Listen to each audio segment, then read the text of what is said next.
Saya adalah seorang mahasiswi jurusan Pendidikan Agama Islam Universitas Islam Negeri Sultan Toha Saifuddin Jambi.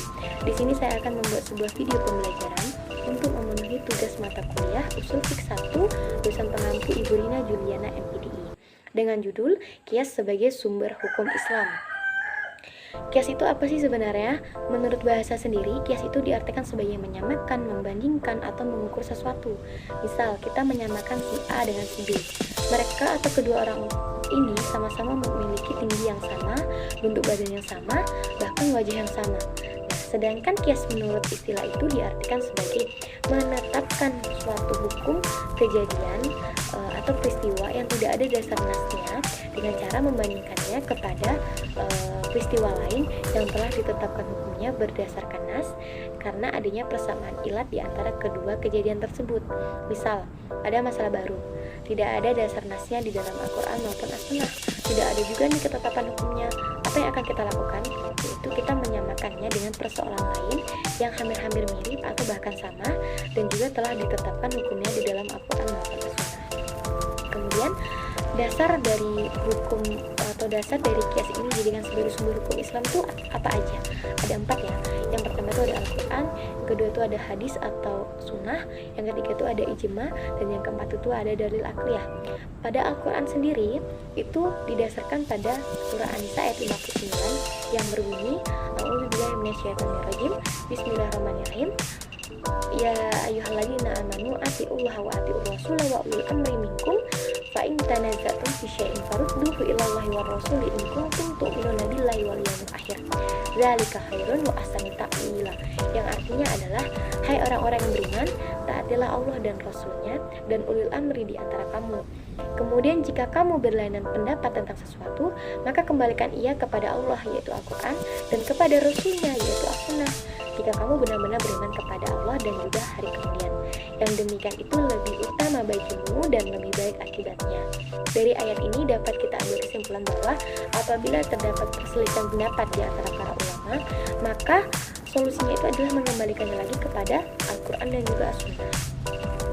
Kemudian pada hadis, Rasulullah SAW itu pernah mengutus Mu'adz bin Jabal ke negeri Yaman dan beliau itu bertanya, Qala Rasulullah limi'ad bima takdi, Qala bima fi kitabillah, Qala fa'ilam tajidu fi kitabillah, Qala aqdo bima qadha bihi Rasulillah, Qala fa'ilam tajidu fi ma qadha bihi Rasulillah, Qala ijtahidu birodi, Qala alhamdulillahilladzi wafaqa rasuluhu.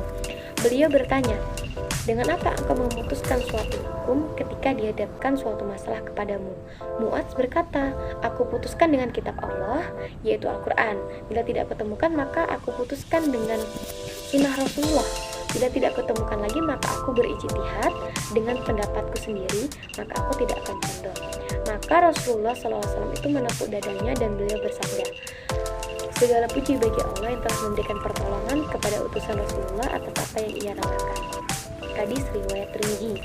Kemudian ijma bahwasanya para sahabat Nabi ini seringkali mengungkapkan kata qiyas, di mana qiyas ini diamalkan tanpa seorang pun dari sahabat Nabi yang mengingkarinya.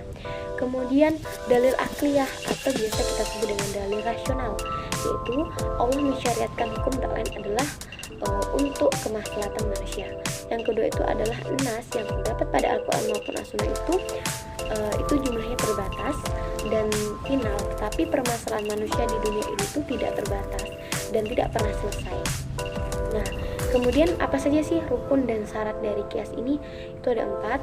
Yang pertama itu adalah asal atau pokok, yaitu apa yang terdapat dalam hukum nasnya, di mana suatu permasalahan itu dikiaskan kepadanya atau suatu peristiwa atau kejadian itu yang telah ditetapkan hukumnya itu berdasarkan nas. Contoh ya, minuman keras dengan narkoba. Kita tahu bahwa narkoba itu tidak ada nasnya di dalam Al-Quran maupun As-Sunnah. Tetapi minuman keras atau biasa kita sebut dengan khamar itu ada nasnya di dalam Al-Quran dan itu hukumnya adalah haram. Maka yang menjadi asalnya di sini adalah minuman keras dan hukumnya itu adalah haram. Kemudian yang kedua itu syaratnya adalah furu atau cabang. yaitu sesuatu yang tidak atau belum terdapat nas hukumnya, karena tidak terdapat dalil nas atau ijma yang menjelaskan hukumnya. Nah, di sini tuh narkoba inilah yang menjadi huruf atau cabang dari minuman keras seperti itu. Kemudian yang ketiga itu adalah syaratnya hukum asal, yaitu hukum syar'i yang terdapat dalam nas dalam hukum asalnya. Nah, di sini meminum minuman keras ini kan hukumnya haram.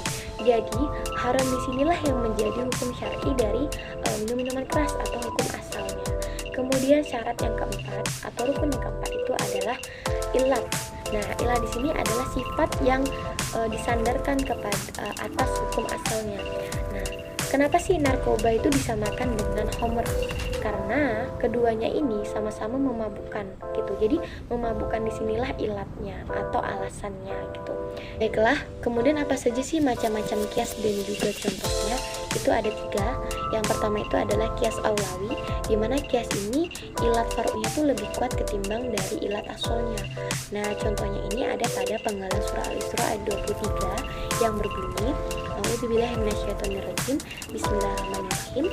Fala taqul lahumma uffi wa la tanharhuma wa qul lahumma qawlan karima, yang artinya adalah maka sekali-kali janganlah kamu mengatakan kepada mereka atau kepada keduanya perkataan dan janganlah kamu membentak mereka, dan ucapkanlah kepada mereka perkataan yang mulia. Jadi di sini atau perkataan di sini itu dalam rukun kias itu sebagai asalnya, sedangkan far'unya itu adalah membentak. Nah, perbuatan membentak di sini lebih kuat daripada perkataan karena membentak sendiri itu adalah ilatnya atau alasannya. Jadi di sini lebih kuat ya ketimbang dari ilat dari perkataan itu sendiri. Dan apa sih hukum membentaknya? Hukum membentak orang tua itu hukumnya itu adalah haram atau berdosa. Karena apa? Jangankan membentak, berkata saja di dalam Al-Quran sudah tidak boleh. Nah, itu kan sudah terdapat pada Al-Quran surah Al-Isra ayat 23 tadi yang sudah saya bacakan tadi. Nah, berkata atau berkata kata-kata lain yang menyakitkan hati orang tua itu hukumnya adalah haram atau berdosa seperti itu. Contoh ya, kita kiaskan dengan memukul, far'unya kita kiaskan memukul. Nah, di sini hati orang tua itu akan lebih sakit dipukul anaknya ketimbang dengan ucapan yang diucapkan oleh anaknya.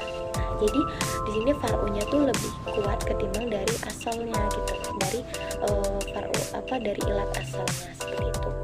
Kemudian macam yang kedua itu adalah kias musawi, di mana kias musawi di sini adalah hukum ilatnya itu atau far'unya itu sebanding atau sama dengan hukum asalnya. Nah, di sini sudah saya jelaskan tadi mengenai narkoba dan juga minuman keras atau homer. Di sini mereka ilatnya itu sama, yaitu sama-sama memabukkan atau menghilangkan akal begitu. Dan hukum kedua ini adalah haram. Kias yang ketiga itu adalah kias adna, di mana kias adna di sini adalah hukum ilatnya itu lebih rendah ketimbang dari hukum asalnya. Contohnya itu adalah membunuh manusia, hukumnya itu adalah haram. Nah, pada zaman dahulu itu ada namanya budak atau istilah budak ya, yang dimana budak di sini adalah manusia yang tidak diakui haknya sebagai manusia. Nah, di sini budak di sini dikiaskan kepada manusia. Jadi membunuh manusia itu hukumnya haram. Jadi membunuh budak itu juga hukumnya adalah haram, walaupun budak itu lebih rendah ketimbang derajatnya lebih rendah ketimbang manusia. Sekian penjelasan dari saya. Apabila ada kesalahan dalam menyampaikan materi mengenai kias sebagai sumber hukum Islam, saya mohon maaf. Dan saya akhiri. Wassalamualaikum warahmatullahi wabarakatuh.